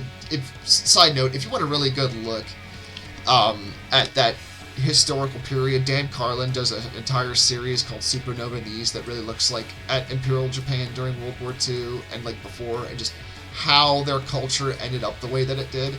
And it's a fascinating look, but continue. Well, I'm just saying, like, all the things that happened, you know, all the animosity that could be there. And, you know, I'm not saying that Japan and America are now the bestest of friends, but I would like to think we get along pretty well. I mean, like, we do. You got a bunch of us right here who would call ourselves weebs. Like, we love, like, a lot of the aspects of Japanese culture and art. I wouldn't call myself a weeb, mostly because that term's been ruined for me by certain people, but well, that's fair. But no, that's one of those things where, like, they like our stuff, we like their stuff, they generally like us. They like us when the more respectful members of us come over to visit. They don't like us when people like fucking the Paul brothers come over, but yeah, fuck the Paul brothers. We hate them too. Yeah, there you go. But I mean, in as much as a rather isolationist and xenophobic culture can, I think they think of us as a friend nation. Yeah, I mean, for all the horrible things that happened during World War II, on both sides, it's definitely a two-way street. I'm not about to blame one side or the other for any of that. But, you know, for all the horrible things, the good thing out of all of that is that, you know, we've been able to move past that, and, you know, helping Japan rebuild, I think, definitely helped a lot in that regard. You know, because and especially, you know, there was a bit of a gentler hand, I guess you could say, in terms of the surrender with Japan versus, like, say, Germany, for Delta. a multitude of different reasons, you know. Yeah. Digimon and Delta actually get into a very interesting point here of, if you actually read the life of Oskar Schindler, the movie's good, but the movie's a movie. It necessarily compacts and simplifies things. Yes. And the actual life of the man is rather inspiring, because he's not exactly a goody two-shoe at the beginning. Like, no. He's not a full-blown Nazi, but he's not Mr. Perfect. Yeah. And he was a full-blown Nazi. He was a member of the party, but you know what I mean when I say that. Yes, I mean, so was Werner von Braun, and he took us to the fucking moon, so... Yeah, but Schindler, you know, made a point of helping these people escape, and, you know, I mean, you know, a lot of the people, you know, in my community, their ancestors owe their lives to men like him. Yeah.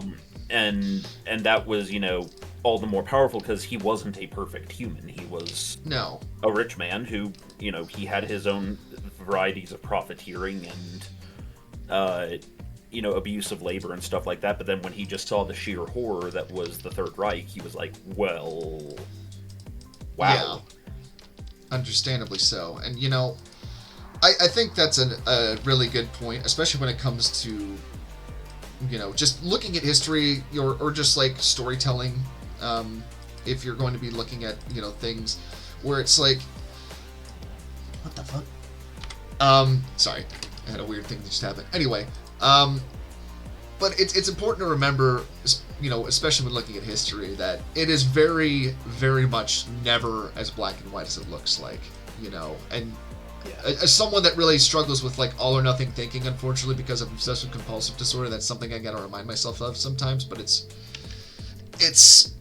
there's so much gray in a lot of history, and, you know, even in, like, the worst horrible things that have happened in human history, there's still been instances of man being kind to one another. Oh yeah, you have, like, the other one that comes to mind from that time period is Johann Raab, if you know that story. I mean, the one I'm thinking of off the top of my head, I think it was literally during the Bataan Death March, where these Japanese soldiers were abusing a US POW, and one of the officers essentially, like, shooed them off because he recognized the guy had a ring from, I think it was Harvard or Yale, and he was and this is something I don't know if people necessarily consider a lot, but it's like a lot of the Japanese scholars studied in America, you know, before World War II. Yeah. So this guy actually went to the same school, and they essentially, like, were sort of in a moment just reminiscing about, like, a much simpler time when it's like, if it weren't for this conflict, these people would probably be friends, or, you know. Yeah. It's just such a sad tragedy of history, and it's also why, you know, it just helps be mindful of that kind of stuff, you know. And the one that I was bringing up, Johann Raab, I'm going to avoid a certain word, not because it's not an appropriate word, but just Twitch and all that. But we'll call it the desecration of Nanking. Yeah. There was a feller named Johann Raab who was Hitler's emissary to China, to Japan, and he was, it was China, and he basically created a safe zone where he would try to hide Chinese nationals from the Japanese, because what the Japanese were doing there was horrific. Yes. And it's this weird moment in history where the only thing that gave him the power to protect these people was quite literally the swastika on his arm. And it's isn't there a movie they made of that where it's like there's a dramatic scene where he's like covering people with like the Nazi flag so he can protect them from like an air raid or something? I could swear I heard about that. I haven't seen any movie about it. I just read about this guy. Yeah. Okay, I mean that's fair. That's one of those like history is stranger than fiction. But again, and this is not to say that like they're good people and they're like no, it's like there's just these weird moments of like humanity in the darkest parts of history. Yeah. Well, I mean, I more bring it up just to illustrate the point, that, life is far more nuanced than we necessarily realize. And it's also kind of one of the reasons where I've kind of gotten turned off to things like Star Wars because it's too, like, noble right versus grimdark, if that makes sense. Not in, like, the 40K sense, but it's like the one side is, like, clearly the good guys and one side's clearly the bad guys, which... Well, that, but also just the sheer amount of doomer pilling that we have going nowadays. I mean, there's that, which, God, don't even get me started on that shit. But, yeah, Because, we do live in situations that aren't always the best. No. But then there's also, like, the part of me that's like, but I do eat every day, and I do live in a warm house, and I know kind people, and... Yeah. I'm literally talking to strangers, or, well, not even strangers. I've met you guys in person now. I'm literally talking to friends I've made because of the technology of our time. And it's like, yeah, there's plenty of bad stuff in the world. There always has been. That's just human nature and human history, And yeah, we have our own problems in our time, and it's rightfully so to be concerned about that. But acting like it's the end of the fucking world isn't gonna solve those problems. And also... It's disingenuous to what people went through in the past to think that you're dealing with the worst shit ever. I mean, you look at any point in history and you can absolutely see otherwise. I mean, I not to distract from what you're about to say there, Storm, but one thing I think about you're pretty much preaching to my choir right now. If you think what the time period we live in is like the worst ever, go look literally at the 60s or 70s. I mean, you had assassinations and bombings on the regular. You had things like the Cuban Missile Crisis. You had all sorts of horrible things happening in history, and yes, they were terrible. They also inspired a lot of things that affect us to this day culturally, both good and bad. But, those times moved on. Mm-hmm. And it's... And I'm saying this as someone that really struggles with that sort of mindset. Like, I get really upset at it, not necessarily because, I don't feel the way that people do, but it's like that sort of thinking just like deeply affects me as a person, where it can really affect my anxiety for one, but it also just really can. I mean that's really the big thing. Is like it's like it that can sort drain of you. thinking It can drain you emotionally. Yeah, it's very draining, and like I said, it doesn't really fix the problem. And I'm not saying like you can't have like grim media by any sense. Don't get me wrong. I love Blade Runner and shit. I love, like, cyberpunk dystopia type shit. But it's like, when people, like, say, oh, we're living in a cyberpunk dystopia, I'm like, no. Like, well, we've got you're literally hitting on the point I was about to hit on, and that therein lay the key thing. It's fun to have stories that are set in dark places with dark themes. It's another thing if that story exists to say, there's only ever misery, blah, blah, blah. Yeah.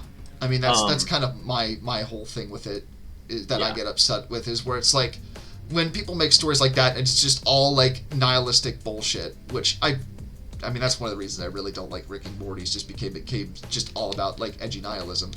And there's our bingo card. Storm and Crispy both hate Rick and Morty.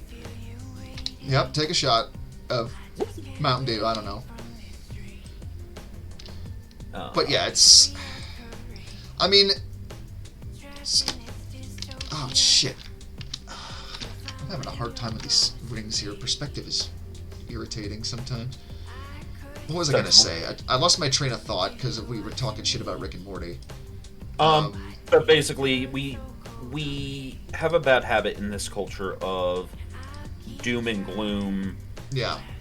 And like, because we see real problems, and problems are real. Yeah. But and there's nothing wrong with exploring that stuff, but it's, you know... Yeah. What... If you also, at the same time, it helps to be hopeful to some degree with that stuff. You know, I'm not saying it has to be all sunshine and rainbows by any stretch of the imagination. I mean, shit. Life is rarely like that, you know, but you want something to just inspire people to make a better tomorrow, I guess is more what I'm trying to say. You know, it's like, I miss that... Quick pause. Sorry, Rimward, hello, welcome in. You walked in on a heavy discussion. Yeah, we're getting real philosophical today. And all of it's to say that, you know, appreciate and enjoy the things you have. Do try to be better in the world, make the world a better place around you, and, I would say, you know, with scope. The best any of us can really do, I feel like, is that we can at least try to make the world a little bit better than the way it was when we entered it. That's just kind of how I view it, you know. If I was ever editing this video, I would slowly add, like, a just slowly rising, glory, glory, hallelujah. I thought you were gonna like all of this. Yeah, just like Sarah McLachlan in there.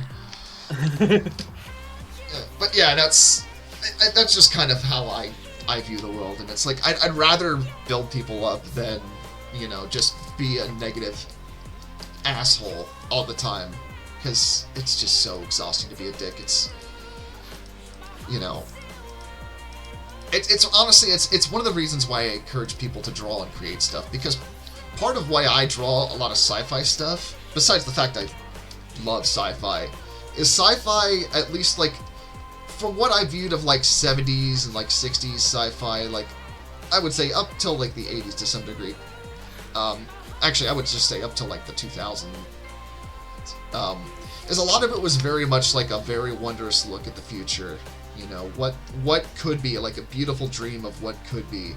And that's I mean, I watched the newest Fantastic Four movie the other week, and it had that sort of feel to it, and I really enjoyed that. I enjoy that sort of hopeful take. I mean, I love, like, the more, I guess for lack of a better term, grim stuff. Like, I love the movie Prospect, and I definitely recommend people go watch that, and I love The Expanse, but it's like, even that stuff has, like, hopeful tinges to it. It's not all just negative bullshit, because life isn't like that. Yeah.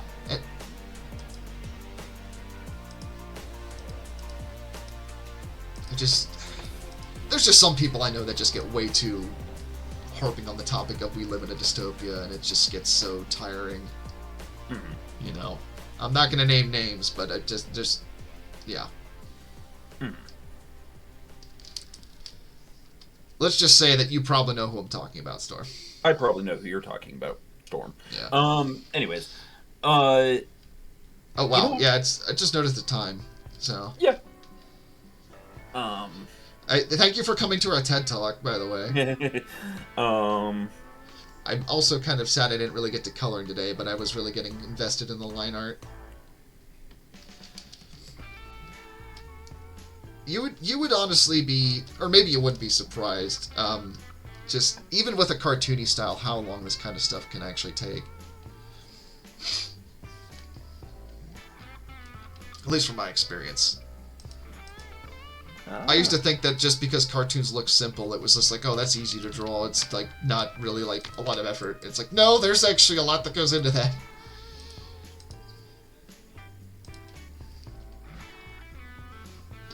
Sorry, you were going to say something, Storm? I'm trying to find... here we are. You know what? This is the right time of year for this, and as somebody who, strangely enough, celebrates both Hanukkah and Christmas. Oh, you get all the presents you... It's not for... No, I'm kidding. Wow. Sorry, I was listening to a thing here, but there's a quote actually from Charles Dickens from A Christmas Carol, and it is, I think, worth thinking about this season. In general, but also in light of everything we were just talking about. There are many things from which I have derived good, by which I have not profited, I dare say. Christmas among the rest.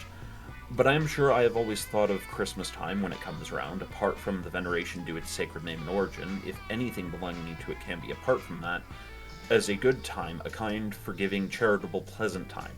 The only time I know of in the long calendar year when men and women seem by one consent to open their shut-up hearts freely, and to think of the people below them as if they were really fellow passengers to the grave and not some other race of creatures bound on different journeys. Therefore, Uncle, Doomer, though it has never put a scrap of gold or silver in my pocket, I believe that it has done me good, and it will do me good, and I say God bless it. Yeah, I mean, I would say that's a good challenge for I know there's plenty of people that gripe about the holidays, and rightfully so. There's a lot of it that's bullshit, but honestly, my favorite part about Christmas is just being able to spend time with my family. Exactly.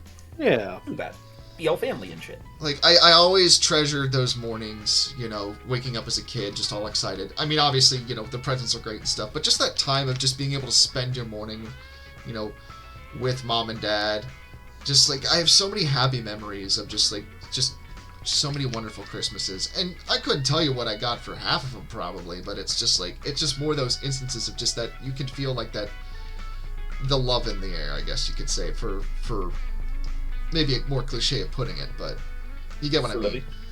Yeah, I feel the same way about Thanksgiving. I love Thanksgiving. Oh, Thanksgiving's great too. Also, it's lately the food. Lately, I've been starting to wonder if maybe we should just treat Thanksgiving and Christmas the same. I don't want to do without it, but it's just more often than not, the family because of the hassle. You know what? I can kind of see that. Because unfortunately, it's kind of just become that way for one reason or another, and I know that because my family likes to do one big get together, or we used to get together because I have a pretty big extended family outside my immediate family. We'd always have big Christmas get-togethers, and as the years have gone by, and unfortunately, once my grandmother and grandfather passed, that kind of really affected people wanting to get together. Yes, but there's always people that would choose between where they would go for the holidays, it's like splitting the difference between Thanksgiving and Christmas. And we still try to get together a big thing for Christmas, but we don't really do it for Thanksgiving anymore, which in some ways I like what we do now, because it's just my immediately family gets together at my parents' house, and we'll have a big meal that we all bring stuff for. I'm also not sure what to do this I just looked at the calendar. Yeah, Christmas isn't coming. Yep. I work 2 days next week. Okay, okay. So, I'm pretty sure this would apply to the two of you, because you're young whippersnappers, and to many in the chat. However, I did just turn 33, but continue. I came across a video on YouTube. I linked it and I got it. As a matter of fact, I should probably link it on the chat. It is a claymation Christmas special from back in the day featuring the California Raisins. What? And it also has a bunch of commercials from back then. And it's interesting. It's there's a bunch of Kmart commercials and Sears commercials, and just there's a commercial about butter, It's it's such a one. It's one of those things. I didn't watch it all the time. I saw it one time, but it's one of those very warm feeling it's almost like we got to watch this once a year. Just you know what commercial I really think of? Sorry, quick pause, guys. Delta T, I'm the teacher. I am Stormsung. Andy's the one who almost missed that Christmas was coming. And I'm Krispy. It's not that I didn't miss it. It's just that I realized how close it was. For me, it's just weird that you guys keep getting mixed up just because. But I also know you guys both fairly. I've known you guys for years at this point, so what's hilarious is when we first met, you did actually mix me and Andy up every now and then. Did I really? Oh, that's so funny.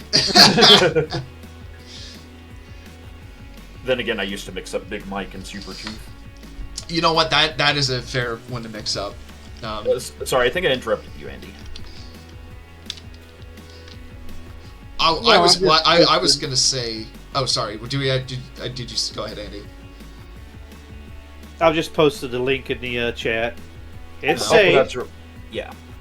Yeah, I was gonna say is what commercial I think of very fondly from being a kid. Yeah. That one Campbell's commercial with the snowman outside. I was just about to say! Yeah, and he comes inside and he's like, has the Campbell suit and he melts and it's like a kid. Like, yeah. That commercial, there's something about that commercial that just really sticks with me. There was also a weird Velveeta one that I remember, but I don't remember specifics. I mean, Velveeta's a weird food stuff to begin with anyway, so I'm not surprised the commercial was weird. Did I ever tell you guys about the Velveeta girl story? Is this safe for work? Yeah, no. There was a girl in our marching band, and granted, I heard this secondhand, so I don't know how true this is, but the thing that she said, the rumor was apparently like she said her mom was concerned about her weight, so somebody jokingly said just eat bowls of Velveeta cheese, and then she apparently did and gained some weight from it. I don't know how true of a story that is, but I just think about that a lot when I think of Velveeta. Hi, Cookie. Hi, Cookie. And Delta T apparently was surprised that it was in the same boat as that commercial you guys were just remembering. Man. Oh yeah, the Muppet Christmas Carol is another... For as much as I gripe about ads, they sure stick with us, don't they? Well, there's also something to the ads back when it actually took some effort. Yeah, versus now, where it's like you can go on YouTube and you get obviously AI voiced ads for stuff that is definitely a scam. Well, remember like one of the best things about Super Bowl were the commercials. Like we like loved the beer frogs for a while, but why? Oh, yeah. I think my favorite one, I don't remember what it was for. I think it might have been like Turtle Wax or something. But you just hear the shrill beginning of Ride of the Valkyries, and it, dun dun dun dun dun dun dun dun dun dun dun, and then you see this just beautiful red car, and you start hearing birds squawking, and then the sky darkens like a shadow, and just a giant pile of white bird shit spills onto the car, completely covering it.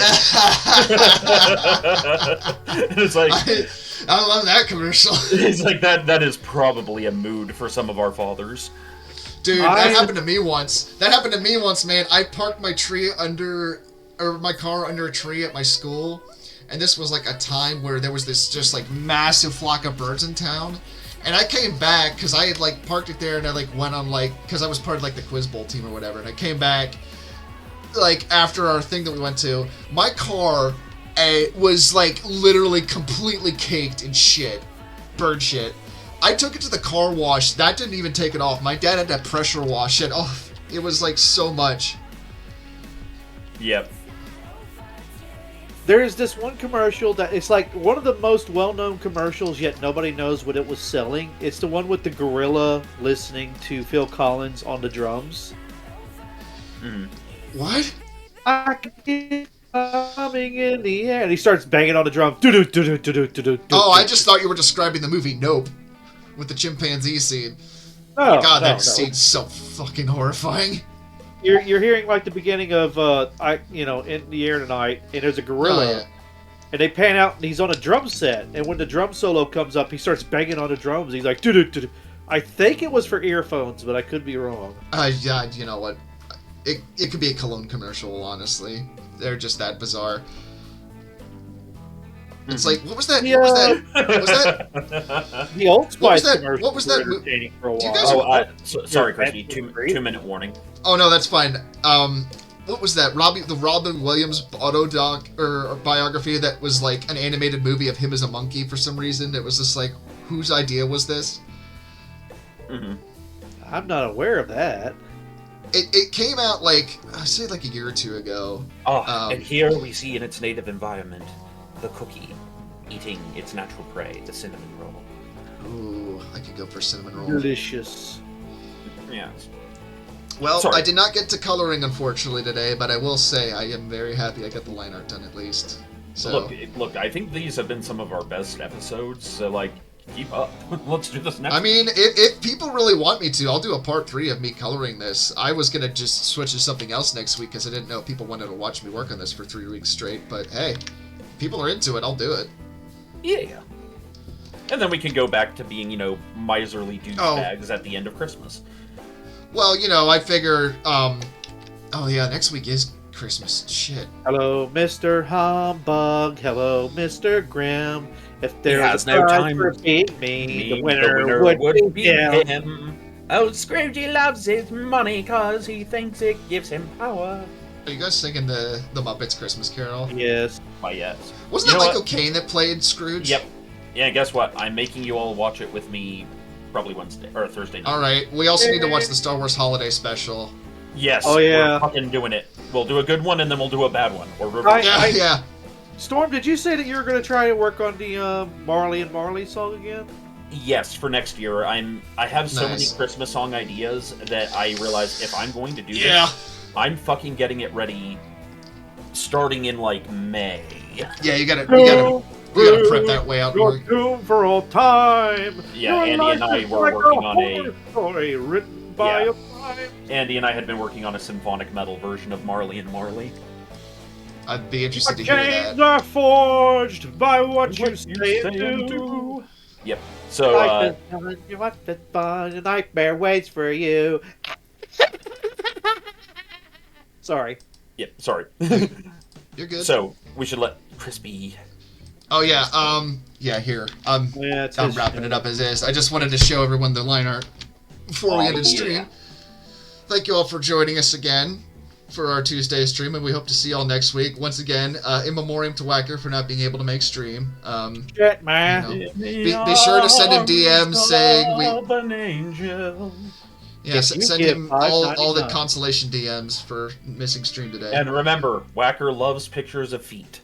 Yes, be sure to send him Furby feet pictures. He loves both of those together. Feet. Yeah. Bird feet pictures. All the feet pictures. At any rate, we will see you all next week. Until then, y'all have a good one. Bye.